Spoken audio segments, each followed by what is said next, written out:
इंसानी हकूक़ से मुतल्लिक़ 6 नए क़वानीन का मसवदा मंजूरी के लिए वज़ारत क़ानून को भेज दिया गया, जबकि इंसानी हकूक़ के आइंदा माह होने वाले इजलास में पाकिस्तान भरपूर शिरकत करेगा। ये बात इंसानी हकूक़ की वफाकी वज़ीर मोहतरमा शीरीन मज़ारी ने आज Faisalabad chamber of commerce and industry में एक तकरीब से ख़िताब करते हुए बताई। उन्होंने क्या कहा, आइए सुनते हैं। आप लोग आम तौर पे इकोनॉमिस्ट और फाइनेंस मिनिस्टर से गुफ्तगू ज़्यादा करते हैं, and of course Asad Umar साहब बहुत इंटरेक्शन करते हैं, और उन्होंने आपका केस भी बहुत मैं समझती हूँ अच्छी तरह रिप्रेजेंट किया था। तो बजट में भी जो चीज़ें आई थी उनकी वजह से काफ़ी प्रो बिजनेस फ्रेंडली चीज़ें आई। बहरहाल ये अच्छी डेवलपमेंट है कि इंसानी हकूक़ के हवाले से भी बिजनेस और हमारा राब्ता हो, क्योंकि जैसे आपने भी मेंशन किया कि आपको GSP प्लस का जो फ़ायदा हमारी इंडस्ट्री को और एक्सपोर्टर्स को खास तौर पे हो रहा है वो हो ना सकता अगर ये एग्रीमेंट ना होती। और हमारी तरफ से तो ट्रेड की एग्रीमेंट है, लेकिन जो यूरोपियंस की तरफ से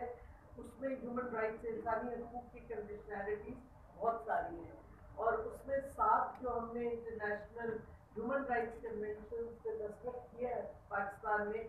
उनकी इम्प्लीमेंटेशन पे वो फोकस करते हैं। तो इस वास्ते हमने बड़ी मुश्किल से और ब्यूरोक्रेटिक जद्दोजहद के बाद फॉरेन ऑफिस को समझाया कि इंसानी हकूक़ की मिनिस्ट्री को आप कंसल्ट करें और इन्वॉल्व करें जो उधर जॉइंट कमीशन की बातचीत होती है, क्योंकि काम सारा हम कर रहे हैं, आपको पता ही नहीं हो क्या रहे हैं, आप हमारे पाकिस्तान का केस नहीं डिफेंड सही कर सकते। तो पिछली दफ़ा जब कमीशन वाले इधर आए थे तो हमारी मीटिंग उनके साथ हुई और हमने उनको बताया कि आपकी जो कंडीशन है डेवलपमेंट हुई है। फॉर एग्जाम्पल बड़ा पहले GSP प्लस पे बड़ा इशू बना था डेथ पेनल्टी का। हमने कहा भाई हम डेथ पेनल्टी नहीं हटाएंगे, जैसे बहुत ममालिक में है, हमारे भी है, हमारे मसले मसाइल अपने, लेकिन हम डेथ पेनल्टी के क्राइम्स को स्ट्रीमलाइन करेंगे और हम मर्सी पिटिशन के प्रोसीजर को स्ट्रीमलाइन करेंगे। तो आपको मैं ये बता दूं कि हमारी मिनिस्ट्री ने कैबिनेट अप्रूवल मिल गई और मर्सी पिटिशन की अब हमने स्ट्रीमलाइन प्रोसीजर कर दिया है, यानी कि हमने बजाय इसके कि वो पहले जेल से होम मिनिस्ट्री के सेक्शन ऑफिसर से होता फिर सेंटर पे इंटीरियर पे आए, वहाँ से ब्यूरोक्रेसी से होता हुआ कभी जब वो शख्स को सज़ा मिल गई होती है और मर्सी पिटिशन सदर साहब के बेस पे बाद में पहुँचती है। हमने उसको मॉडिफाई कर दिया है, एक कमेटी हर प्रोविंस में बनाई है, तो जेल सुपरिटेंडेंट डायरेक्टली उस कमेटी को भेजेगा, उसके बाद फेडरल गवर्नमेंट के हमारी सेंटर में कमेटी है जो इंसानी हकूक़ की मिनिस्ट्री हेड कर रही है, हम उस पर डिसीजन लेके अपना ओपिनियन देंगे प्राइम मिनिस्टर को, वहाँ से सीधा सदर के पास रेकमेंड और नॉट रेकमेंड चला जाएगा।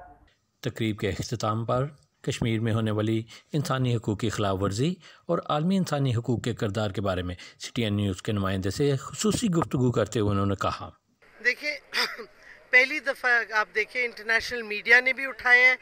US कांग्रेस में पहली दफ़ा उठा है, और UN ह्यूमन राइट्स की जो ऑर्गेनाइजेशंस हैं उनको मैंने ख़ुद ख़त लिखा है नोटिस के लिए। 18 जो ह्यूमन राइट्स स्पेशल प्रोसीजर्स के मैंडेट होल्डर्स हैं उनको ख़त लिखा है। मैंने UN को लिखा है कि ह्यूमैनिटेरियन कॉरिडोर बनाया जाए। तो पहली दफ़ा एक पूरी पॉलिसी बनी है जिससे दुनिया को हुकूमत वाज़े कर रही है कि जो हिटलर जैसा प्रोग्राम नरेंद्र मोदी कर रहे हैं ऑक्यूपाइड कश्मीर में, और जो जुल्म और तशद्दुद कर रहे हैं उस पर पूरी दुनिया को आवाज़ उठानी पड़ेगी। और मैं समझती हूँ कि प्राइम मिनिस्टर का पैगाम पहुँच चुका है, क्योंकि इस तरह जो इंटरनेशनल मीडिया पहले कभी रिपोर्ट नहीं करता था कश्मीर पे हिंदुस्तान क्या जुल्म कर रहा है, अब फ्रंट पेज पे खबर आ रही है। US कांग्रेस में बहुत इंपॉर्टेंट हियरिंग्स अभी हुई हैं جس میں واضح طور پہ کنڈیم کیا گیا ہے کہ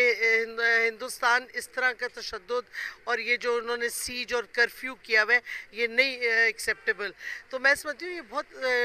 ڈیولپمنٹس ہو رہی ہیں جو پہلے نہیں ہوتی تھی. اب دنیا کو یہ بھی اب نوٹس لینا ہوگا کہ ہندوستان خود جنگ کی طرف جا رہا ہے. اگر آپ دیکھیں ایل او سی پہ جو ہر روز وہ فائرنگ بڑھتی جا رہی ہے اور اسکرمشز بڑھتے جا رہے ہیں, دنیا کو یہ بھی جو پرائم منسٹر صاحب نے بھی کہا کہ اس میں جنگ کا خطرہ ہے, اور جب جنگ کا خطرہ ہوتا ہے تو دونوں ایٹمی طاقتیں ہیں, پتہ نہیں کدھر سے کدھر بات پہنچ جائے گی جو پاکستان یا اس خطے میں نہیں رہے گی باقی دنیا میں پھیلے گی. Thank you.